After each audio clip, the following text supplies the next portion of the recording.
This episode is sponsored by Gamergy, the gaming energy drink made by gamers for gamers. Check it out in 4 great flavors: Purple Nurple, Red Alert, Binary Blue, and Epic Green. Hi guys, we're here at day 2 of Planet Comic-Con, and I have stopped by SKS Props, winner of Cosplay Melee Episode 4. Episode 4, War Games. Fantastic episode.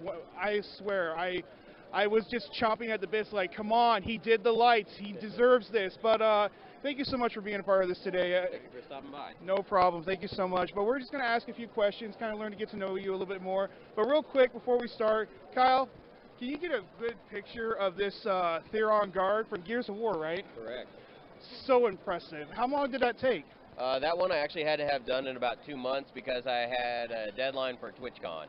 That is ridiculous, though. It's amazing. And the detail on that is just out of this world. Thank you very much. Well, thank you for showing it all. You let us guys think that we could do it too, and that's what I like about this. I mean, we can come here and ask you questions, learn tips and tricks. So thank you. You know. Well, that's the whole thing. Is that I could build all this in my basement by myself, but my whole thing is sharing these experiences with everyone to inspire others to do this. Well, that's what it's all about, so thank you so much. But we'll go ahead and get into it now. So what initially got you into the world of cosplay? The funny thing is, like, this is my 5th year at Planet Comic-Con. 5 years ago was my very first con, my very first time doing cosplay. I didn't know what cosplay was. My friends and I played Borderlands every single night. Okay.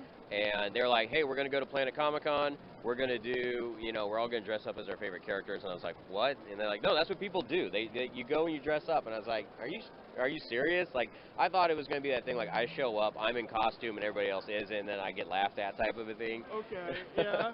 But I came here dressed up as a Borderlands psycho, and, I went in, and people went nuts for it. Like, I had interviews, I had TV interviews. People are like, oh, my God, like, how long have you been doing this? And I was like, this is my first costume. I've been doing this for about 3 months now. And they're like, what? And after that, it's like, I just started building more and more, and it became a business rather than a hobby. That's amazing. That's really great that you got stopped with your first costume. That's really cool. So I guess that shows the attention to detail. Definitely. That's my biggest thing. And when you look at a lot of my costumes, they're extremely accurate. Show the helmets. And that's because that's how I like to cosplay, And I'm not saying that it's right, it's wrong, anything like that. That's just my personal way of doing it. Is like I like to have the most detailed, screen accurate thing possible. Everyone's got their own cosplay. Everyone should have their own answer to that because that's what cosplay is. It's about you and what you do, not what anyone else expects of you. So did you get your initial startup? Well, we kind of asked this question, so I guess I'm going to go ahead and skip it. But a big thing you do is prop making. Yeah. So that's how I was going to ask. Did you get it through prop making, or And that's the whole thing. Is like it's SKS Props, not SKS Cosplay. I don't actually consider myself a cosplayer. Okay, I consider myself a prop maker that has to do cosplay to show off the art I've made. Yeah. Okay. Makes complete sense then.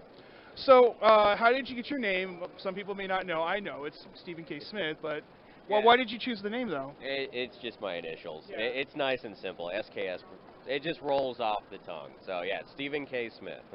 Everybody's got to have a handle name. My name's Moch, LordMoch. I'm a big Star Wars fan, so Sith rule.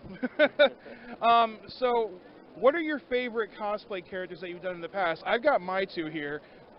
Big decision there. Of course, from your episode 4 of Cosplay Melee and your Theron guard, which you told me yesterday that maybe you could have done that better. I think you did wonderful. So. Well, and I appreciate that, man. But are these your favorites, or I think you said the? Well, the thing is that every single one of my costumes I ever created is a favorite for something. Like I've tried to do something new every time. So like when I did Borderlands, that was my favorite. When I did Dead Space, that was my favorite. So it's every time I build something, it gets a little bit better. And I get a little more accurate. I enhance my skills, and then that one is a favorite for that time. All right. So what is your process when you decide to stop? I'm going to sit and do this prop. I'm going to do this cosplay. What is that process from conception to completion? What is that like for you? A ton of online work first, or if I have the video game, a lot of video game time playing. It's like when I decided, I want to do the Theron guard.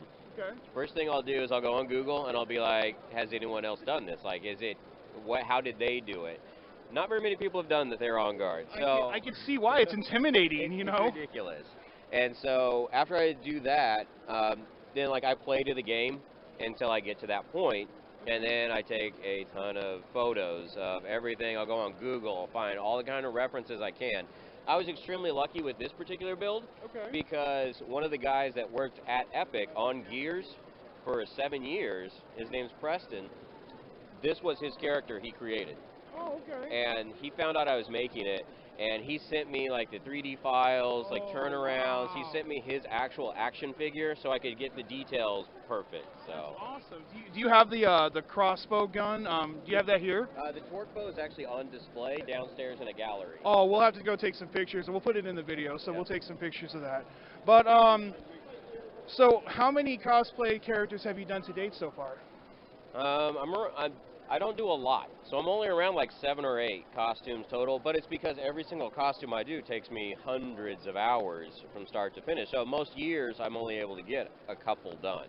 Usually I've got one big one and then like a little lesser one that year. But that shouldn't be anything we're shooting, you know, there shouldn't be no number you're shooting for because, I mean, I'm just going to say, look at the detail, look at the work. So that's something to be proud of all by itself, you know. So after going through your work, I've noticed that you do a vast majority of video game characters. Yeah. Is that your main passion, your drive, or are we possibly going to see something in the future, maybe from, I don't know, some kind of movie or comic books or things like that? Yeah, I started off doing video games, and that was what I was really known for online for the longest time. And then a couple years ago, the movie Turbo Kid came out, and I did Skeletron from that, and that's what really got me into doing some movie stuff. And now I've created my own characters of a series called Wasteland Alice. It's an Alice in Wonderland post-apocalyptic world, and I'm now creating costumes based off of my own work. So awesome. I like that.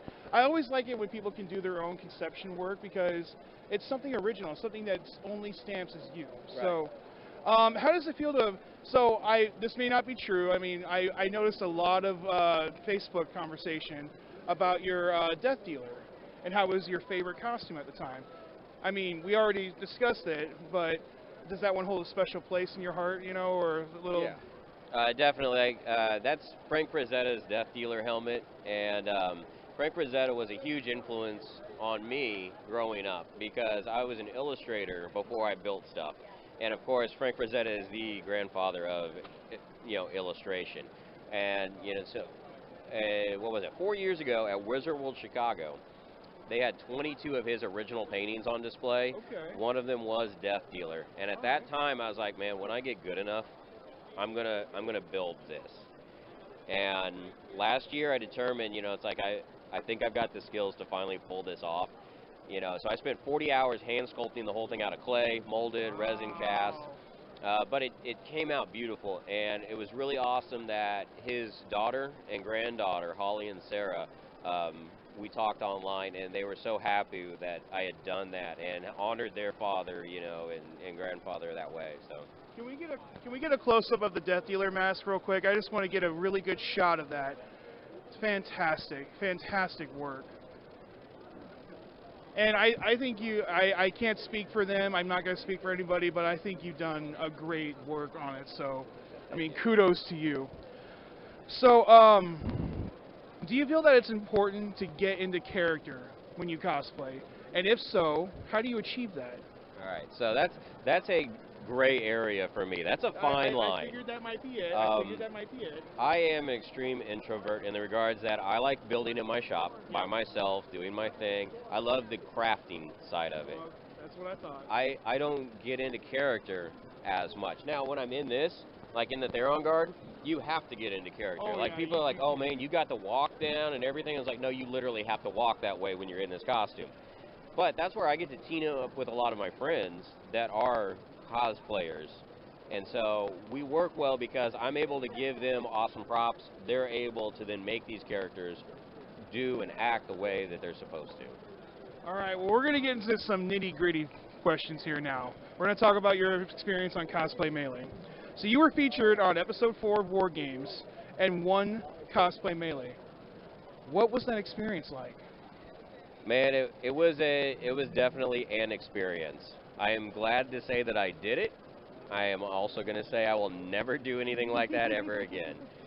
It was extremely difficult in the regards that, you know, like again, when I concept something, I spend 200 to 300 hours building a costume.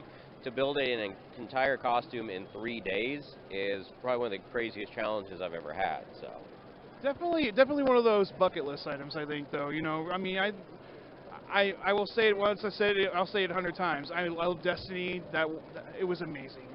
The lights. I think you used the lights the best way, and I like that you followed that challenge. You didn't just kind of. I'm not speaking down about any of the contestants, but you really went to the next level with that. I feel. yeah. You know. And the craziest part about that, they didn't really talk about it on the edited part, but my box that I had of lights was the worst out of all of them. My box was full of Christmas lights. I mean, that I made it glow more than the others, and I had Christmas lights. I was so upset when I got the box. Like I was just throwing them around. I'm like, what am I gonna do with this stuff? All right. So we're gonna get to a little bit of the judging here. Because I felt that you kind of got nitpicked a little bit on that left leg. Right. That left leg, I think you just got nitpicked on there. What do you think about that?